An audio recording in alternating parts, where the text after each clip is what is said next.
Hey, Mr. Oldspeed here. So I'm going to do a video today on lasting the toe for Stitchdown. Um, so here I've got a boot ready.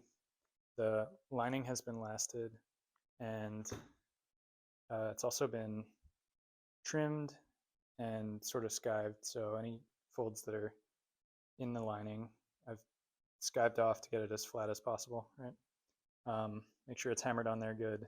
Glue's pretty well set. In order to last the toe, I use a wide set of lasting pliers, a narrow, skinny set of lasting pliers, a lasting hammer.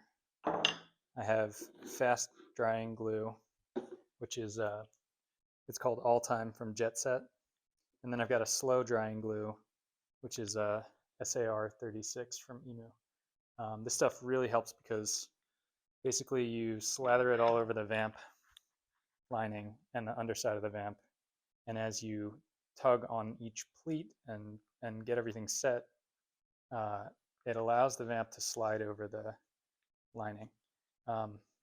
When your lining is lasted, it should be drum tight here. There should be no gap between the lining and the last. If there is, it's basically just going to create wrinkles when you pull the vamp over it and then wrench on it with the pliers. So I'm going to put the camera in the mount. We're going to get started. You also need like an ugly pile of nails of assorted lengths.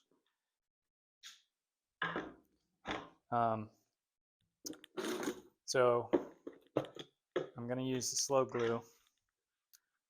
setting glue, and I'm really going to slather it in there. So you want to work it into this. You want to have the vamp peeled back as far as you can. I'm all the way up to like where the quarters start, basically. And when you've assembled the vamp, like when you've assembled the upper initially, the vamp should be glued basically across this line and further back already. That's how I do it anyway. None of this is gospel. You can do it your own way. And I'm sure there's boots where it doesn't matter at all that you get the right amount of glue in that area that's not on the toe. And I just find that if the lining moves when you're wearing the boot, it's uncomfortable. My linings are very thin, and it will feel like a plastic bag flapping around in there or something. And I don't want to run the risk that it'll bunch up during lasting, so I glue it down.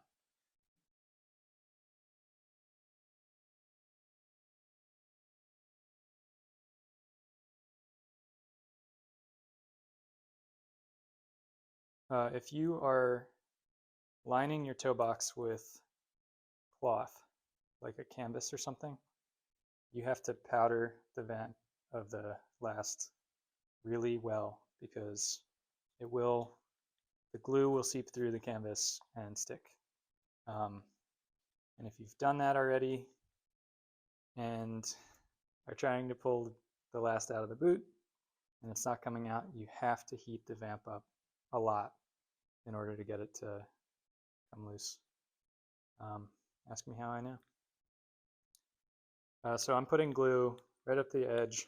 This tape is here because I'm going to pull the upper across this area and hammer it down. And when I go to, after it's all set, I'm also going to nail it in, of course.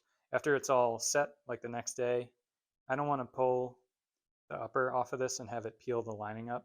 It's another thing that's happened in the past. It's a big problem because then the lining is glued to the upper, but not glued to the lasting board.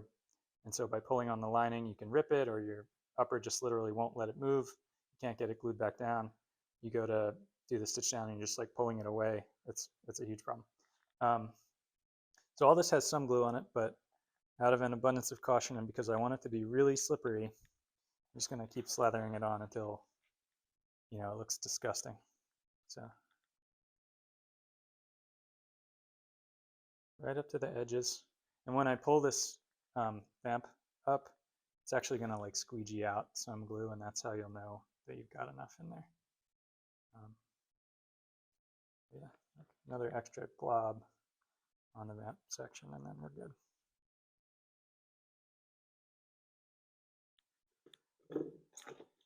Okay.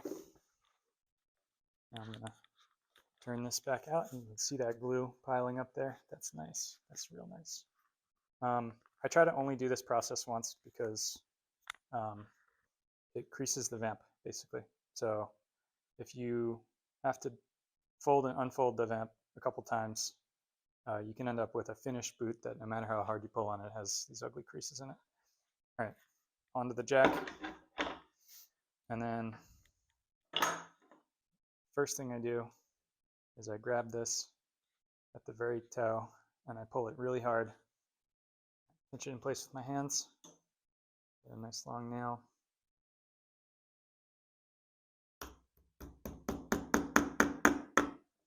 And I drive that nail in, good. So there's still plenty of extra, like this is just not even close to being taut right now. So the next thing we're gonna do is, good God, stick this back on the jack. And I start on the inside, but it really depends, or it's really up to you, I guess, where you start. I give it a really strong tug. I'm pulling it up and off of the last, and then in towards the center of the last. Usually there's enough friction that you can just kind of hold it there. Place the nail, and then I drive the nail in.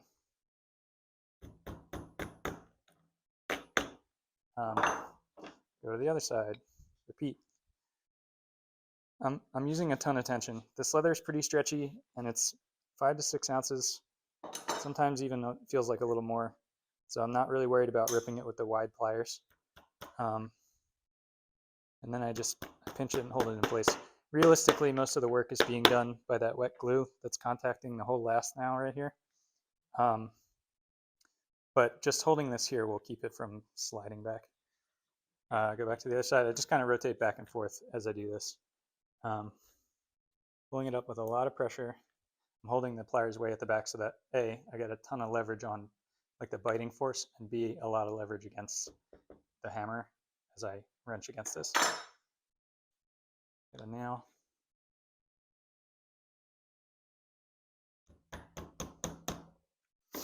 Drive it in. Repeat.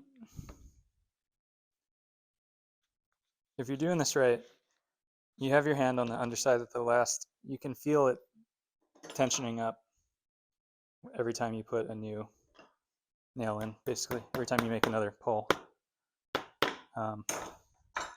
So that's what it looks like now. This is nice and taut, but there are still lines in this. Sometimes if I'm not pleased with the amount of wrinkling on here, then I'll wait until I'm about to here, and then I'll pull the toe again, and that can help relieve some of the wrinkling. But realistically, every time you pull on this thing, you're going to take some wrinkles out. So.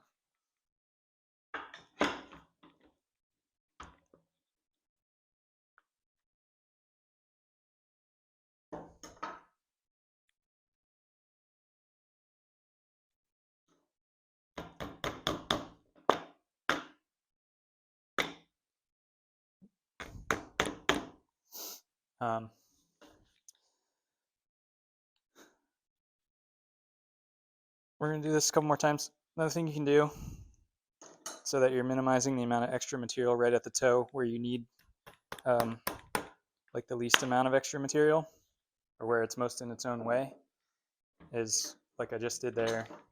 And you pull and create the, well, you pull and then you turn the pliers so that you bring this material that way, essentially, and away from the toe.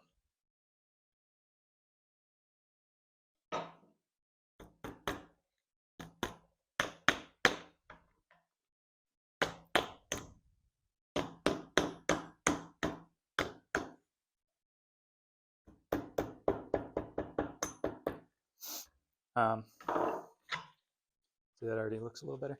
Over here, it's not great. I think just for demonstration purposes, I'm gonna take the nail out at the toe and give it another pull.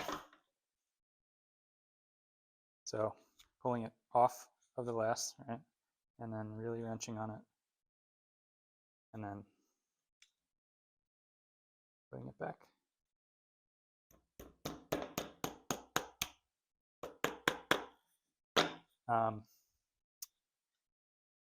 when you're using these narrow pliers, you can't put as much force. They're going to punch through, especially if you're just lasting the lining.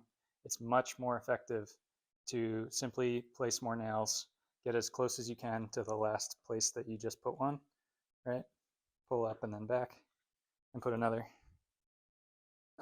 And just like use as many nails as you have to.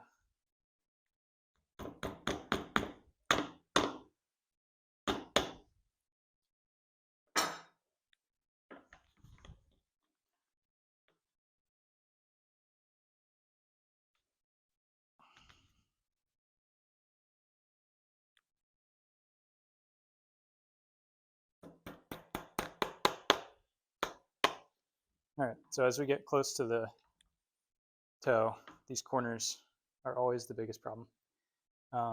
What I do is I don't try and get everything done in one go. I do 2 rows essentially of nails. So first thing I do is I pull on this. It's easier if you have a jack that holds things in place, but I don't. I pull on this and I hammer a little bit, and then I pull on this and I hammer a little bit, right? And then I pull on this and I hammer a little bit, just to kind of give it some form. But basically, once I'm ready to start at the toe, I get up here close to the very point, right? And pull, move the pliers back, make a pleat, put a nail in.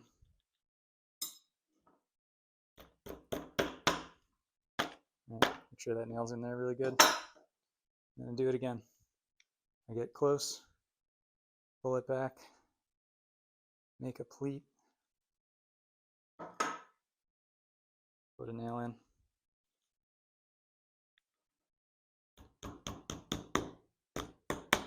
Do it again. And eventually I'm going to have basically a bunch of massive pleats here. And I know you're thinking those pleats are too big, and they are.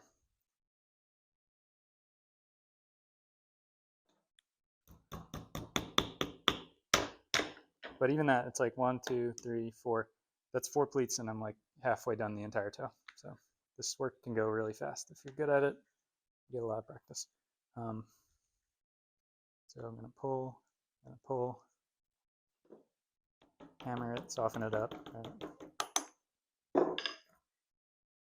Grab it in another spot, pull, hammer it,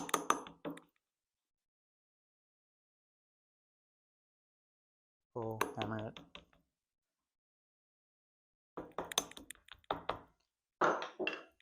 Sometimes there's a ton of material, and you just don't need all that much. And even taking like 1/8 of an inch off of this can make a big difference, because this very end of the pleat is where it bunches up, and it doesn't seem like much, but it keeps you from getting your pliers in there. This material is very thick and very sturdy, and you just don't need that much to grab with the pliers. So sometimes I do that, especially if you haven't lasted it perfectly straight on. One side will be much larger than the other, and it's too late to go back and move it. You just have to trim it.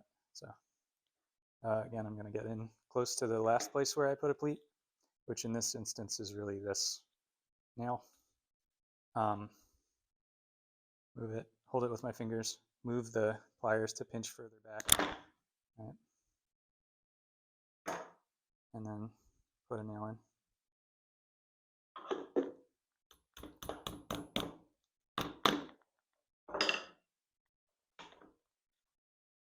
Same deal. Get in close there. I'm really wrenching on this thing. If the pliers let go, you are going to cut your knuckles on this. Sometimes I tape my knuckles up because it just happens. Wrench on it, hold it with your finger, rearrange the pliers so that you can create the pleat by twisting the pliers.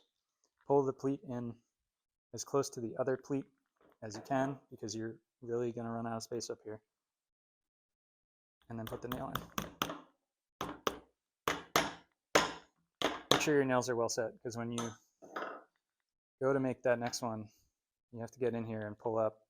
And the first thing that's going to happen is it's going to pull your old nail out. So pulling, applying pressure with my finger while I rearrange the position of the pliers, pulling again, pushing that pleat to where I want it, putting the nail in.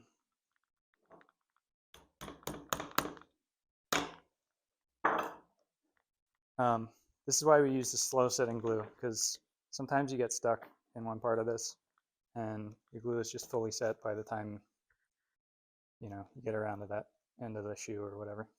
And you really need it to be able to slide across the liner when you're pulling on it.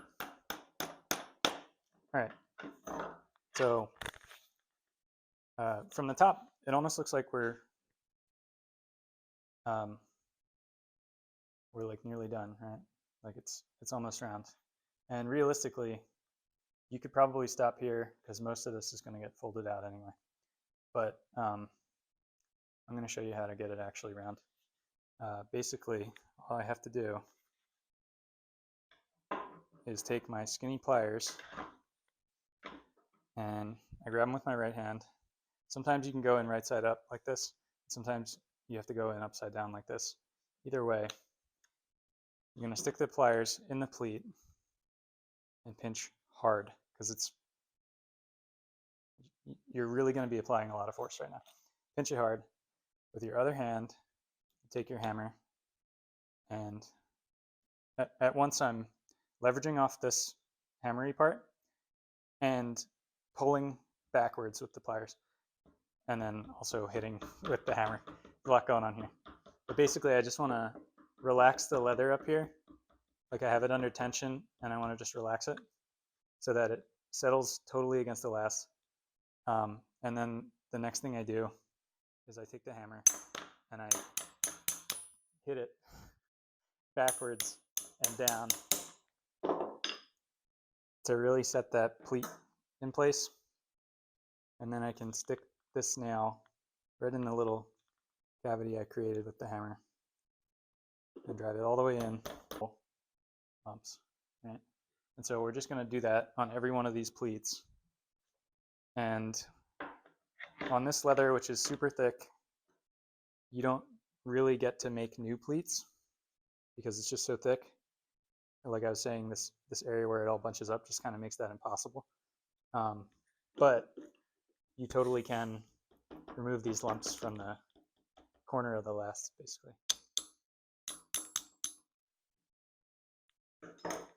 Sometimes it feels like you're working in circles because, like right now, I just took a lump out of this toe and almost put a new one in, like over here.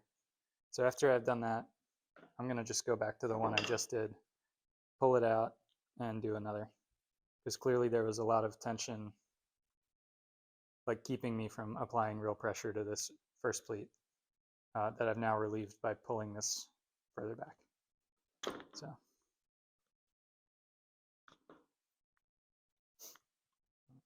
I'm going to go in upside down because that generally allows me to apply more pressure.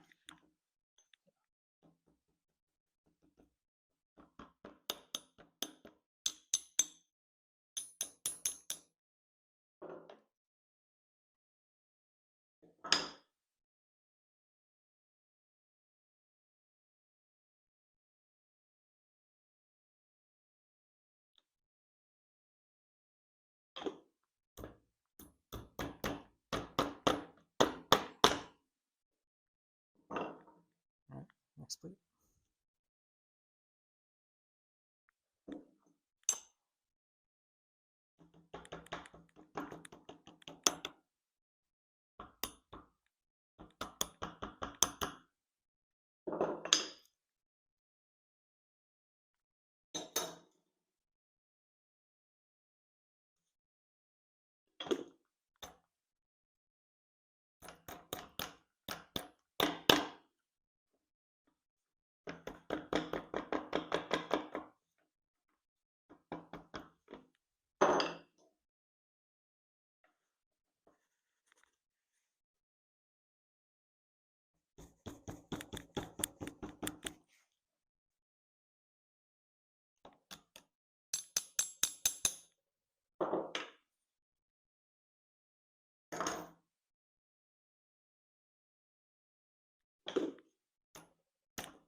I'm just moving these two nails kind of out of the way so I can get the pliers in there.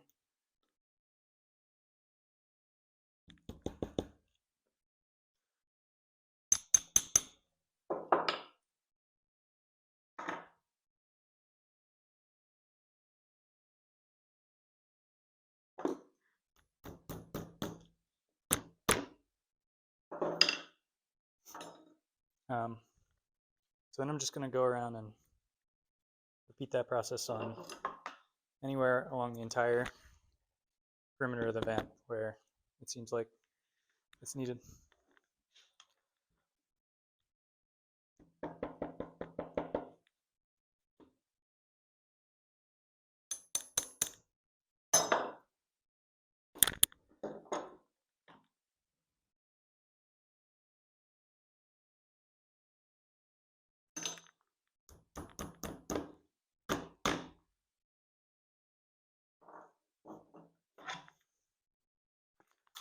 So from the top, that looks really good. It's just a little bit of lumpiness to it. And even from down here, it looks all right. But I'm going to pull here and then maybe put a couple nails in this area. Realistically, this is like the least likely area to need more pulling because you're basically just pulling it over a right angle. There's no curve.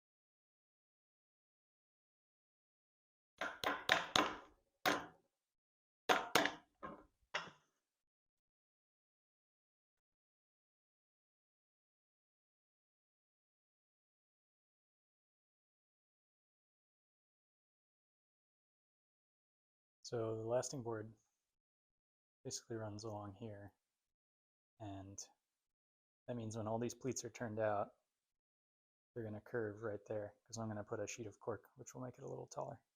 So essentially, even if there's a little bit of lumps here, which they're basically gone, you won't see them because they're going to, the whole vamp's going to turn out. Yeah, so that's how you do it. That's how I do it. You can take your hammer and take out any little lumps you might have put in this.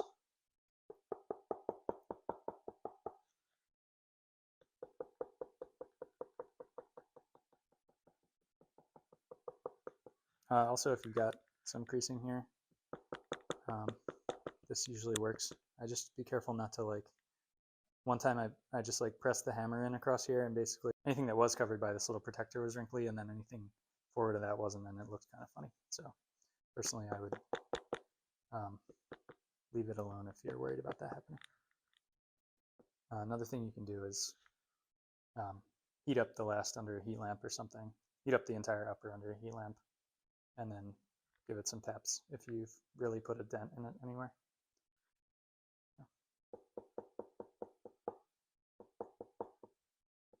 That's with the last in, of course.